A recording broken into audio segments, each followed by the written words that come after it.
Hello, my name is Bjorn. I'm an engineer here at Grafana.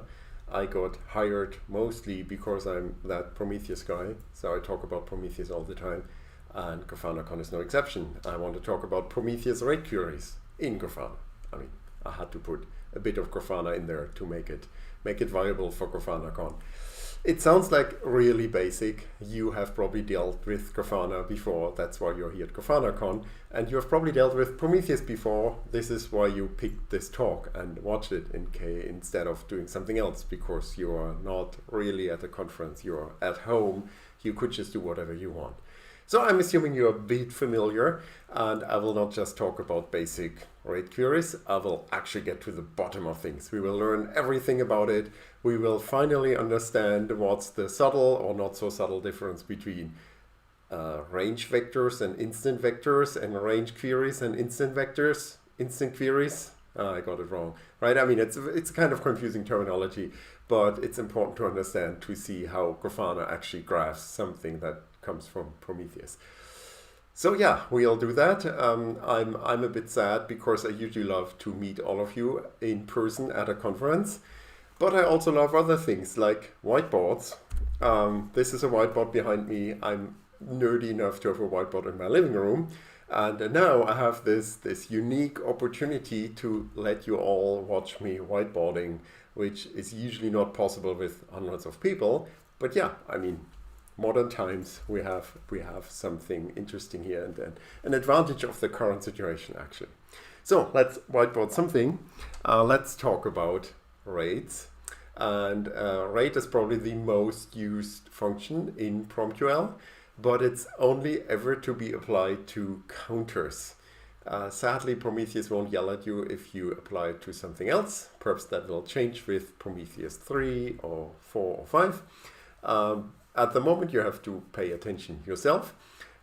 Since counters are the one and only thing you apply a rate function to, let's talk about counters first. And let's talk about the specific counters. Counters count things, but they can also count quite esoteric things like time. So let's pick a counter that counts time. Process CPU seconds. So that would be a counter that counts the seconds that a process has spent using the CPU. It could be fractions of a second, and this is a really powerful counter to measure CPU usage of a process. And because it's so powerful, every decent Prometheus instrumentation library has this counter built in. If you link in the instrumentation library and you don't do anything else, you don't actually instrument your own code, you will still get a bunch of standard metrics like this one, and it's already quite powerful. This alone is a reason to instrument all your code with a Prometheus instrumentation library and use Prometheus to collect this counter. Now I have forgotten something here. I have forgotten the suffix that you should always have at every counter, which is the total suffix. It's called total because it's totally just a convention. It's kind of sad that it's just a convention. Prometheus should yell at you if you don't do it. Open metrics might actually yell at you if you don't do it, or a future Prometheus version might yell at you. But for now, just be super careful to always name your counters in a way that they end on total. That helps you also to never apply the rate function to something that doesn't end on total. Okay, so that's the counter. Now let's talk about reality and measurement, which is kind of a philosophical topic. So this is the value of the counter, and since we are talking about Prometheus, we talk about time series data. So this is over time, 0 seconds, 1 minute, 2 minutes, which means one little tick here is 15 seconds. A counter is doing something in reality. This counts seconds that you spend on the CPU. So if your process doesn't spend any time on the CPU, the counter will be flat. If it starts to spend, it will go up. If it goes up steeply, you spend a lot of time on the CPU. And if it flattens out again, you don't spend that much time. So this is how such a counter could look like in reality. It never goes down unless there's a counter reset, but it could stay the same.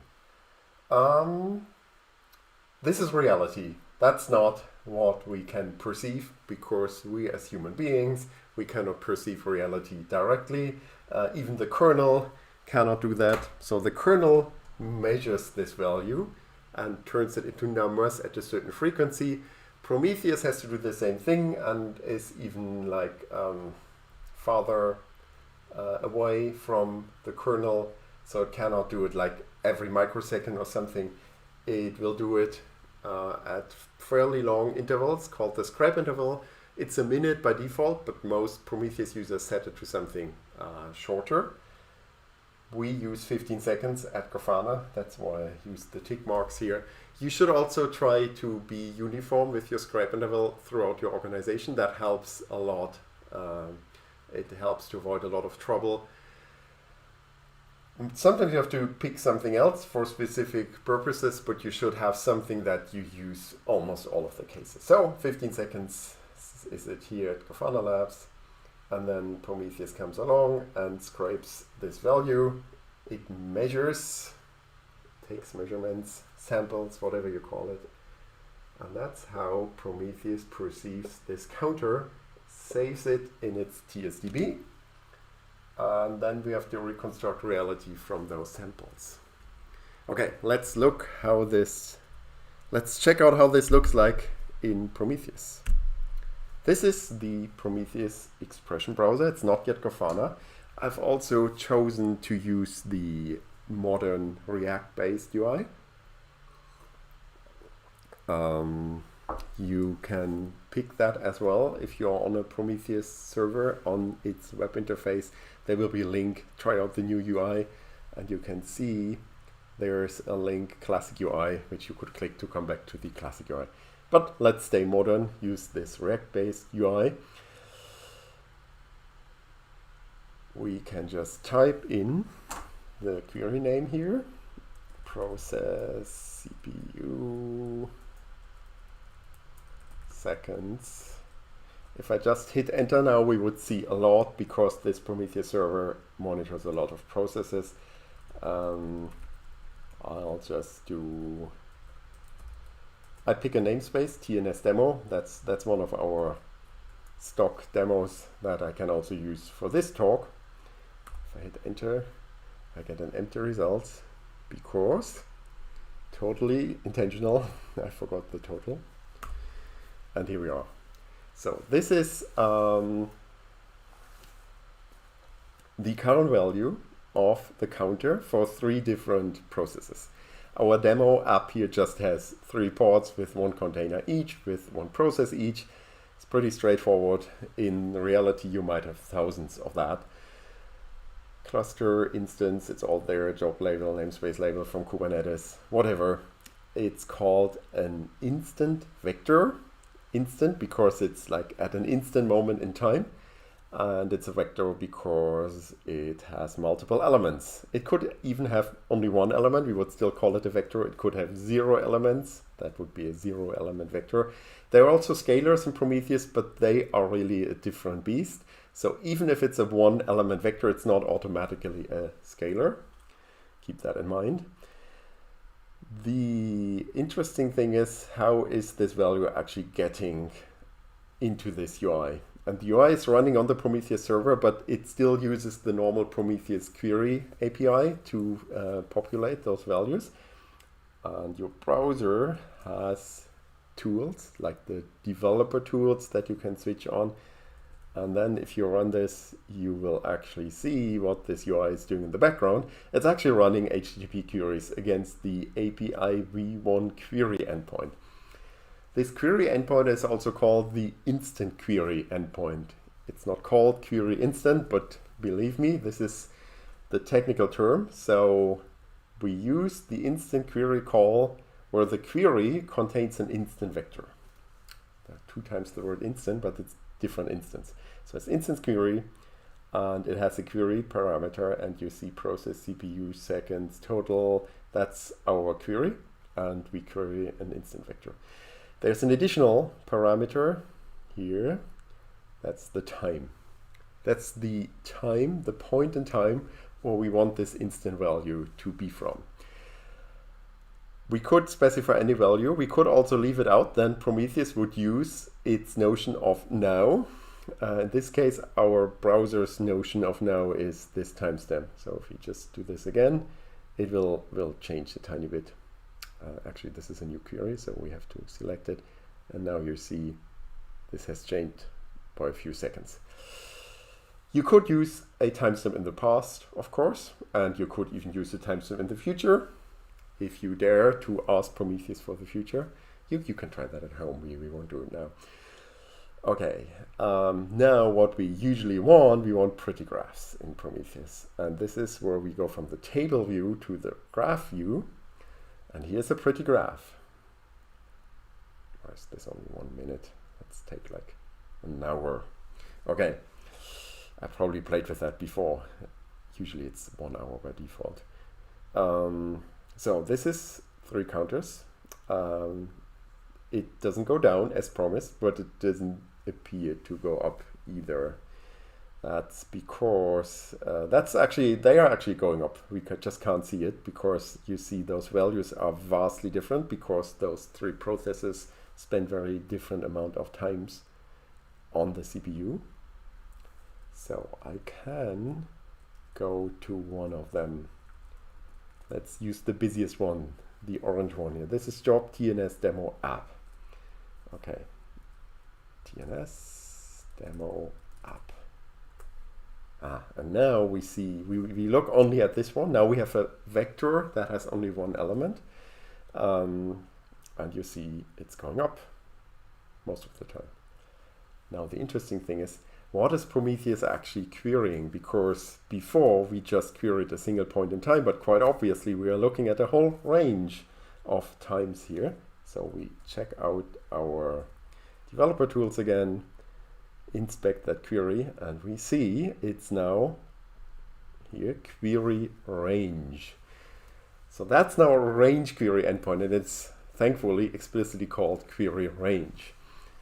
The query itself is still the same. Here it contains an instant vector, but now we have a start time, here an end time, and we have a step. So this endpoint is essentially just syntactic sugar for running a series of instant queries. Run one at this timestamp, then add step, run another one, add step again, run another one until we hit the end timestamp. That's what Prometheus gives us an API endpoint for. So if you want to graph something, you don't have to do it individually. It's the range query. We are using the range query call where the query contains an instant vector. And we use the result to graph. You could do something else. Pipe it to your favorite stats tool or whatever. Now let's zoom in. Let's reduce this time span here. 30 minutes, 50 minutes. And now you see at this resolution that we are actually not getting a continuous representation of the counter. We get some weird step function here. Let's inspect this again.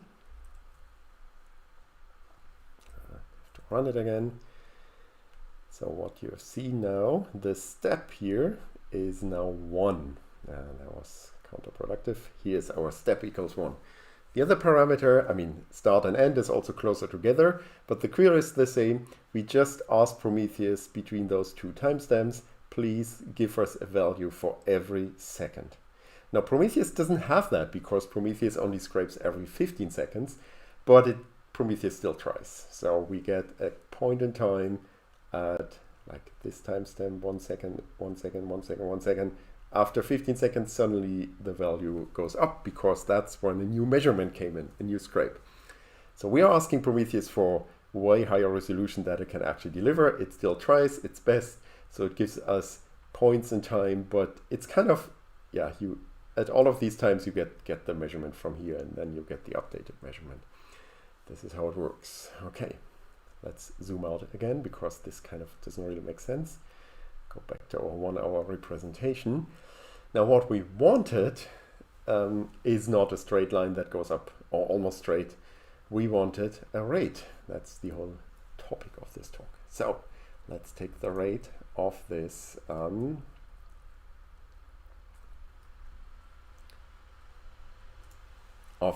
counter. Instead of a beautiful graph, we get an error message. So let's pause this error message. It's a parse error. So second order parsing, parse error.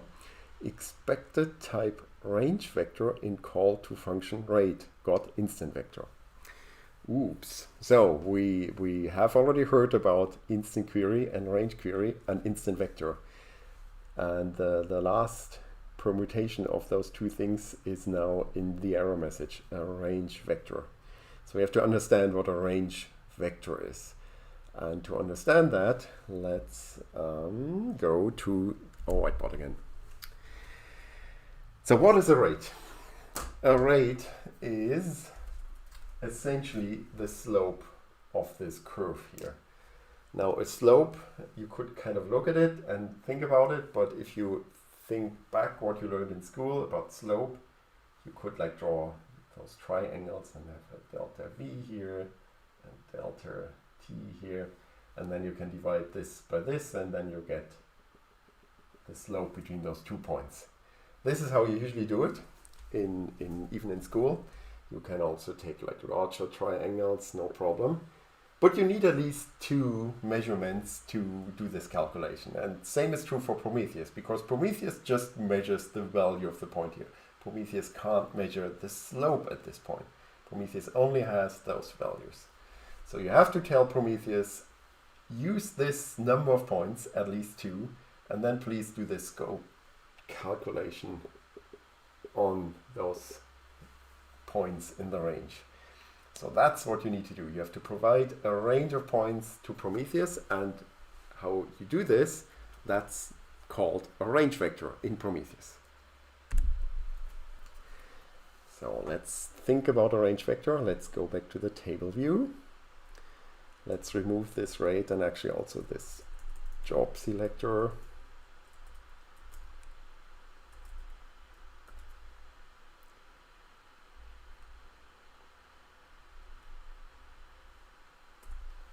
Coming back to our instant vector. How do we turn an instant vector into a range vector? We just add a range in square brackets. And now I hit enter and we will watch how this range vector looks like.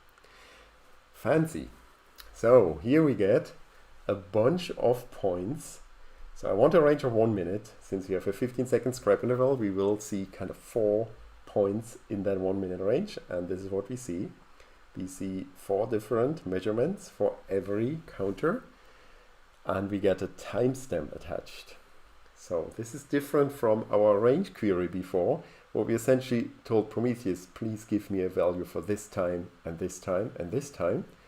Now Prometheus tells us what time it has done the measurement at. Those timestamps, if you look, they are almost precisely 15 seconds apart, with like a bit of jitter in the millisecond range. Like here you see a 5 millisecond deviations. This is all perfect, and this has a 1 millisecond deviation. Prometheus really tries hard to do this scrape really regularly, but it doesn't have to. So if it's a bit late, a bit early, we'll still have a proper timestamp here which tells us that. The other interesting thing is those timestamps are not round. You would perhaps naively expect that Prometheus would scrape like 0 seconds after the minute, it would scrape the target, and then 15 seconds after the minute, it would scrape the target again.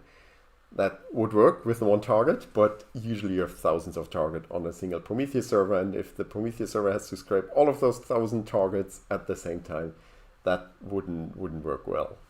So Prometheus intentionally scatters the scrape. And since these 3 metrics are coming from different targets, they are a different phase in this within the scrape interval. So they all like have a different offset, but within each matrix you have really regular, almost precisely 15-second intervals. this is how it works. Now let's check out how that looks behind the scenes. So this is now again an instant query. It's the instant query endpoint, but what we do here is a range vector. It has this range of 1 minute built into it. So we use the instant query call where the query contains a range vector. It's kind of the opposite of what we did before for the graphing, where we used a range query call where the query contains an instant vector. So simple enough, we want to close the circle and graph this, right? So how beautiful must a range vector look like? Like this complex thing, it's kind of a vector of vectors, almost a matrix, but with those different timestamps attached. This must look super fancy graphically, right? So I hit this now. We get an error message. Invalid expression type range vector for range query. Must be scalar or instant vector. Interesting. Also, like 10 minutes ago, this would have been complete gibberish for you. Now you kind of have all the understanding already to understand that. So apparently, a range vector is not good for graphing. So it doesn't play well with a range query, despite the superficial similarity in name. So we don't go down the rabbit hole of scalars here. So you want an instant vector to graph. Okay, so graphing wants an instant vector because like graphical representation of those almost matrix-like or even more complex than matrix things is hard. But on the other hand, we never asked really. We never really wanted to graph a range vector. We wanted to graph a rate, and we kind of realized a rate needs a range vector to work. So let's just now put a rate around this range vector, because what comes out of a rate is probably an instant vector again. Beautiful, isn't it? So this is our CPU usage.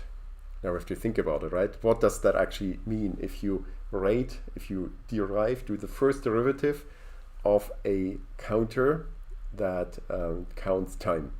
The counter counts CPU time, and if you do this first derivative, you get CPU time versus real time. So how much seconds you have spent on the CPU per actual second. And if this is 1, you spend 1 CPU second per actual second. That means you are hogging exactly 1 core. With multiprocessing, you can actually you can have one process, actually multi-threading. One process can hog more than 1 core. So you could have 2 or 3 CPU seconds per second. Usually it's kind of a fraction, and our demo app is very humble with its CPU usage. So it's like 4% CPU usage and 3% CPU usage and 1% usage. That is what you get here. And it actually has a nice structure. It goes up and down, which is something we couldn't really see. We as humans, we were not able to see those tiny variations in slope in that seemingly straight line before. So that rate function is really great. It gives us a lot of information we would not have seen otherwise. Of course, what you want to see now is how is this queried. So it's a range query with a step with start and end, but the query inside, I mean, it has a rate around the range vector, but it at least contains a range vector with a 1 minute range. Well, our step size is 14 seconds in this case. Okay, so now we have completed the circle. We use a range query call where the query contains a range vector. Range duration and the step here, the step duration, they seem independent for now. But talking about that, why have I chosen 1 minute here? If you have done a bit of Prometheus before, you probably have heard that this is kind of an average. I mean, we've also looked at how the rate is calculated and needs at least 2 points. But what effectively happens here is that you average your rate over 1 minute. So naively, you might say, I don't want to average over 1 minute. I want to see like a 1 second average. I want like much higher resolution. sadly you get an empty query result, but you already know, we talked about it, you need at least 2 data points and they are 15 seconds apart, so let's at least use a range of 15 seconds, which sadly doesn't give us any result either. So let's double that. Let's go to 30 seconds, twice the scrape interval, and now we get something that looks very similar to my 1 minute graphing before. We should understand that better. So here is our counter. If I take a range of 1 second, most of the time 1 second will be a tiny bit here, so we will not hit even a single measurement. If we are lucky, we hit a single measurement, but a single measurement doesn't help us because we need at least 2 data points.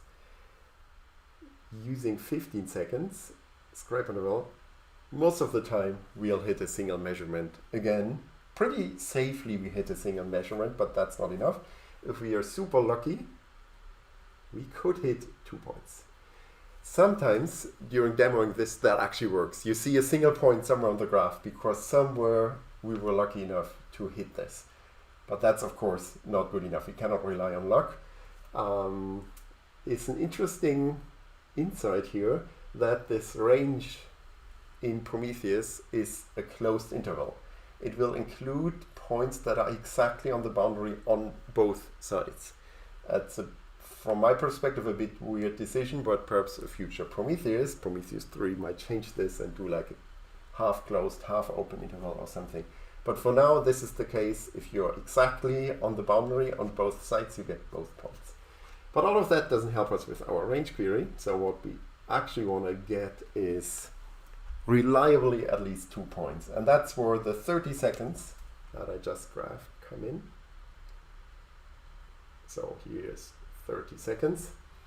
So this should give us, even if I move it around, I pretty reliably get 2 points. I even could go here and be lucky and have 3 points, which is still good. It doesn't really change a lot. It's not harmful. However, Prometheus can sometimes skip a scrape. Some hiccup, network hiccup in Prometheus, whatever, data loss, I don't know. It's rare, but not rare enough to ignore it. You might not have this data point, and then you're back to only 1 point. This is where you come up and say, okay, if we want to defend against this weird corner case, let's just take 3 times of a scrape interval. So let's do something like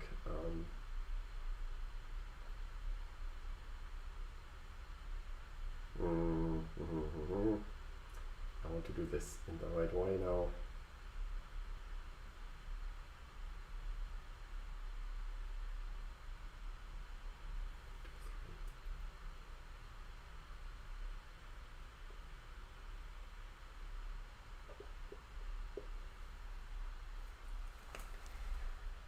So with this, we should usually have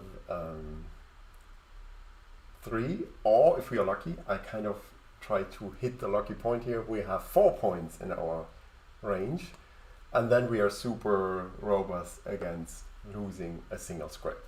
So 3 times seems to be enough, right? 3 times scrape interval seems a pretty good rule, but we have also seen that sometimes Prometheus scrapes, but a few milliseconds too late or too early. So let's imagine this point was a few milliseconds too early, and this one was a few milliseconds too late, and this one didn't work at all. Then we are back to just 1 point in our range. This is pretty rare, to be honest. So 3x usually really works.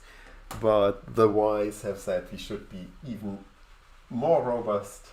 So let's take 4x as the usual scrape interval. So you start here, and then you take a whole minute.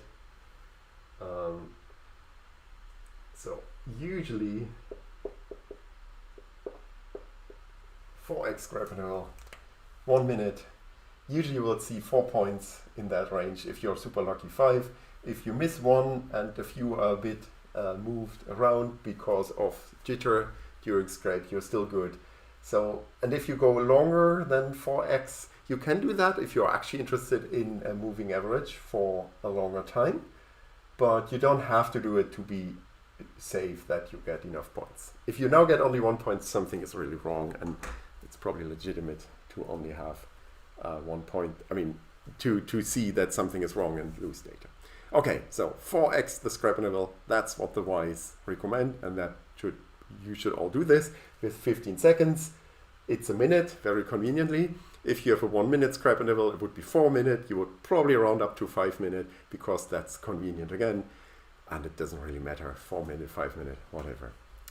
All right, now let's look at this in Grafana finally. I opened a new panel for the purposes of this demo with the shiny new panel editor, which was already talked about in the Grafana 7 talk last week. I inserted this query. I plot over 6 hours, and what we see is pretty much what we expected, right? So it looks more or less the same, but Grafana has way fancier features than the pretty minimal UI in Prometheus, and of course in the end you want to build beautiful dashboards. We will check out a few nice new Grafana 7 features. The one thing that I really love is the query inspector, because now you don't have to go to the developer tools of your browser. You can just look at the query here, and Grafana itself will tell you what it sent to Prometheus. And we see everything expected. It's a range query. The query inside is our range vector. It has a start and an end and a step size with it, which is 20 seconds.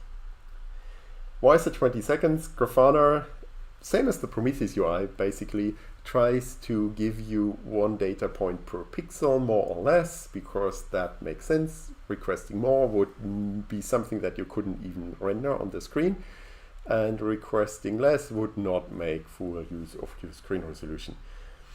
So let's zoom in. Let's zoom in to 15 minutes. And let's look at the query inspector again, because here we will see a difference. If we had really like low time range, high resolution graphs, Prometheus UI would ask Prometheus, in this weird way of talking to itself, for a step 1. And Prometheus doesn't really like that. If it has a 15-second scrap interval, it will give you a lot of the same points. For some reason, Grafana isn't doing that. Grafana is only going to step 15. Even if we go super high resolution here, it's only one. It has an interval. You can also see it here, by the way. It's a nice new panel here, new information. 15 seconds.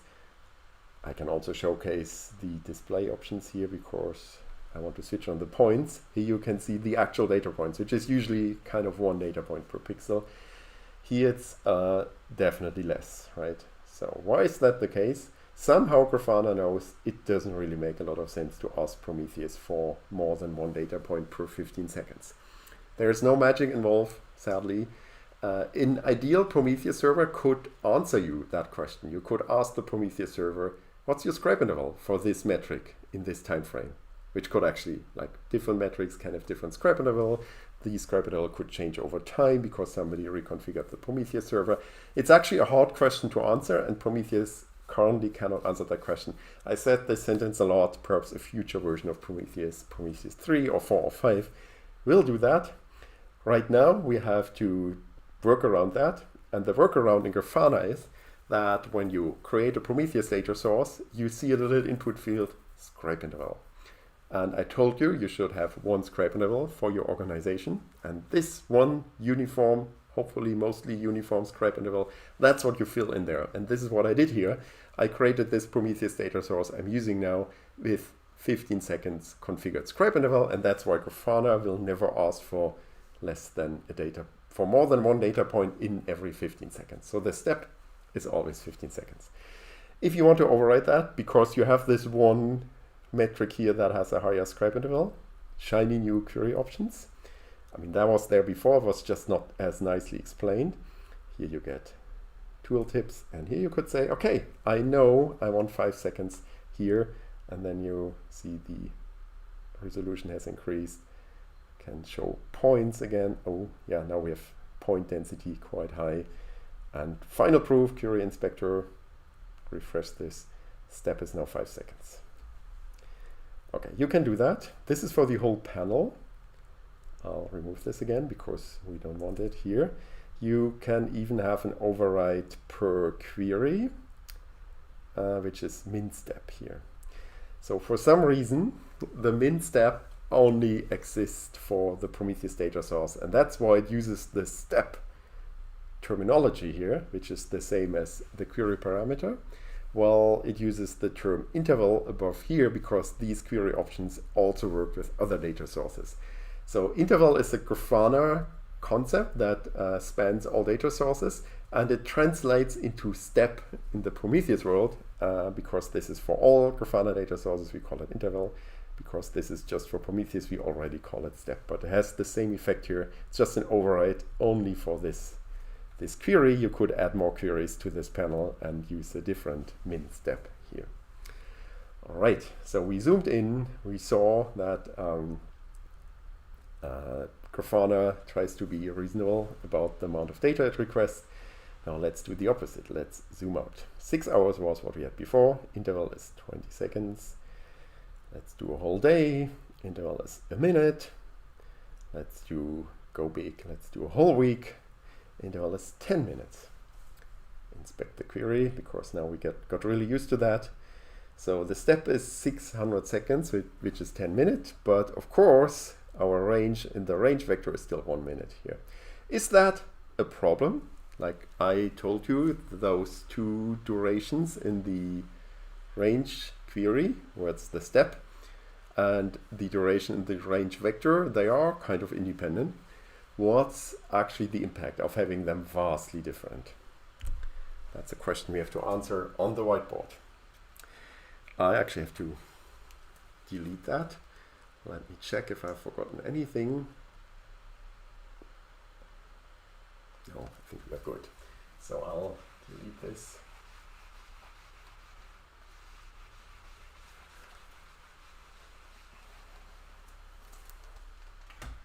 So what I now graph here will be already the rate. So we used to do this with 1 minute. I will plot I'll actually also change the time scale here.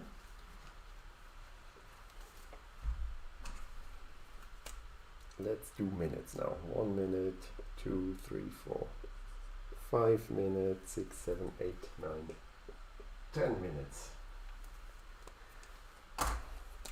So now the actual, well, let's say this is how it would look like if we plot. It's kind of, it's kind of the real CPU usage. But if we actually plotted this with a 1 minute rate, we would see like 1 minute moving average. So it could actually look like this.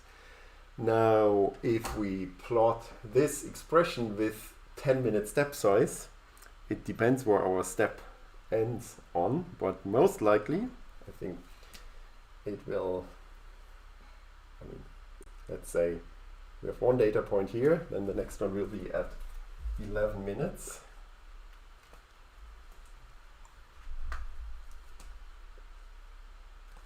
This will always be a 1 minute moving average, right? So it looks at this here. So in our graph, our long 7-day graph, we will see this data point, we will see this data point, but we will completely miss this huge peak of CPU usage. You could say that's fine. It's a low resolution graph after all. But somehow, if it's such a huge peak here, we want to see it in our measurement. Even if it's like averaged over, let's say, 10 minutes, it will not be such an impressive peak. We could still see there's a peak. We could zoom in to see how the peak looks at higher resolution. So what we actually want, we want something, look back from here for 10 minutes. And here we want to do 10 minutes again. So what we want kind of to have 10 minutes here in this. We kind of want the range here to be the same as the step size. That often makes a lot of sense. Now let's try this out in Grafana. It's easy, right? We just put 10 here. Now be careful how this looks like. Our graph has changed a bit, like it's now less noisy, which is before we kind of randomly picked 1 minute rate expressions. Now we take a 10-minute one, so it should be a bit smoother. And now we could, I mean, there's nothing interesting happening, but it could be that we see a peak here, and then we could zoom into this peak to find out what's going on there. Okay, so we understand how this works. It's kind of the problem is solved. We just set this to 10 minutes. If our step size is 10 minutes, we're all good. And we're done, right? Talk is done. 40 minutes, great. 10 minutes for Q&A. But no, we have to think about this a bit more. Because usually a dashboard is not static. You might have static wall screens where people look at from the distance, but what you actually want is a dashboard that people interact with. And one of the most typical interaction is you zoom in. So now I zoom to, let's say, a day, last 24 hours. Now our interval is 1 minute, but the range here is still 10 minutes, which is really unfortunate because now I'm kind of averaging over such a long time, and I see a artificially smoother graph here. I actually want to zoom in to see all the little high resolution peaks. So I now have to manually go here and put this onto 1 minute, which you don't really want a dashboard user to go through. This is what you want to see, right? So, and here we get the magic of Grafana. Grafana has a feature for that. You can, it's already here in the tab completion. You can put the interval into it. Then this is something Prometheus wouldn't understand, but Grafana does it for you. Grafana inserts the step size in Prometheus, in a syntax that Prometheus can understand, here into the query before it sends it out to Prometheus. And now we can do this, like we can go to 7 days. I will run the query inspector to see what's happening.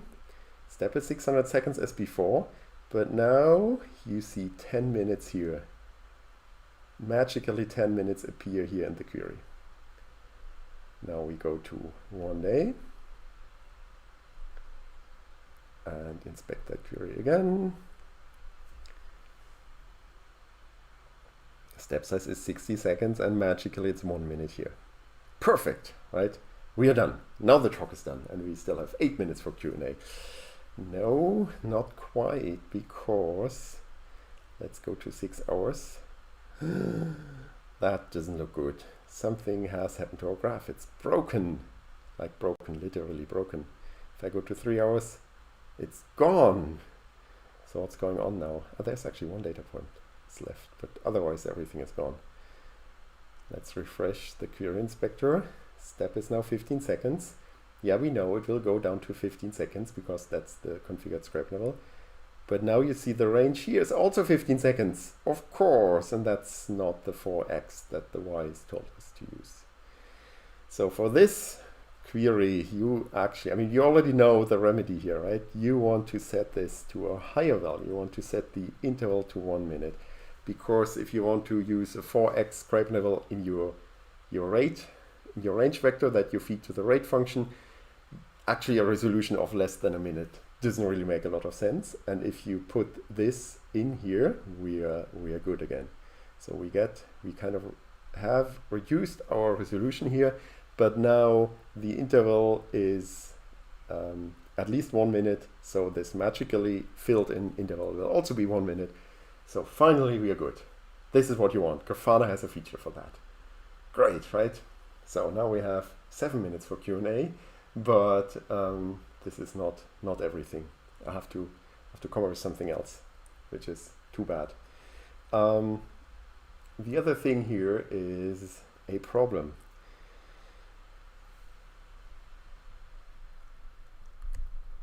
Here, this is my editor. I should have fed this to the Prometheus server, but I failed to do so. If you have a lot of processes in your organization, then running those graphing queries, if you want to sum up a lot of processes, might be super slow. And if you have already used Prometheus a bit in that situation, you know the solution is a recording rule. So you can put this rule into a rules file. So you can sum up, let's say without the instance label, so every job, whatever, gets all the instances summed up. So this would be a perfectly valid query. You take 1 minute here because that's the smallest interval you can go with. And then you call it job process CPU seconds rate 1 minute. That's a convention how you name it. You get rid of the total and you put some hints into the recording rule name to understand what the rule is actually about. So then you can use this pre-calculated rule everywhere, like in your graph window. I can't demo this now because I didn't put the rule onto my Prometheus server in time, but you could just graph this, right? And then you could even do the selection as before, like namespace equals TNS demo. That would totally work. You can graph it. It's all great. You get the aggregated value. It's super fast, but the 1 minute is now sadly hard-coded here. So there is no magic that Grafana can do to change this and create the rule behind the scenes and historically refill it. So you are back at this problem that you can't do an dynamic range for your rate query. But there's a workaround. It's mathematically a bit unclean, but you can do something like this, average over time. Then you can put a range vector here with your interval. And then this will work again. It has, I mean, I could talk half an hour about this, why this is mathematically a bit impure, but it works good enough, I would say. So in this way, even if you have a recording rule, you can still do dynamic intervals because you have just this 1 minute rate, but you can add it together over a dynamic interval and you get almost the same effect from that. So that's cool, right? So we have 4 minutes left for Q&A, but I have one more thing to tell you. I've got to go back to my whiteboard. There's one more problem, and sadly Grafana doesn't have a feature for that.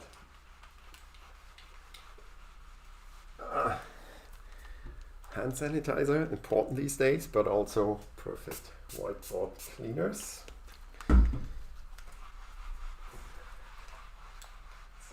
Doing now, we are going back to whiteboard plotting our raw counter. And now we do a very specific thing. The counter looks like this. It has a spike of CPU usage and then it flattens again. And here we are back to our 15-second resolution. So what Prometheus sees is this, and this. And now if we are unlucky with our 1 minute perfect rate duration, we might see this one with 4 points, and we might see this one with 4 points. If we have this unlucky, I mean it's rare, but it happens. Then we see almost zero CPU usage here, almost zero CPU usage here, and we have missed this jump. If we just move this all by 1, it's all good again, but if we have this, especially like a regular pattern, every minute you have a little bump in CPU usage and your alignment is unlucky enough, you might completely miss that. That's kind of a problem, and the easiest solution is to actually make them overlap by 1 scrape interval. Move them together. So you kind of want Grafana to insert dynamically the interval plus 1 scrape interval. And Grafana doesn't have a feature for that. And that's the reason why I have filed a feature request. I call it X interval here, but that's just a working title. That's essentially give me an interval that is slightly larger than the one that I've used before by 1 scrape interval. That's an interesting thing. So we are now out of time, so I will not go into detail here, but you can totally open that issue in GitHub and follow along the discussion. So this is David and Torkel, they are kind of already half convinced that we need this, so there will something happening that Grafana will even have a feature for that. But with that, I'll finish this. If you're totally confused now, I understand. I will be in the Slack channel now to answer all your questions. Thanks for listening. Bye bye.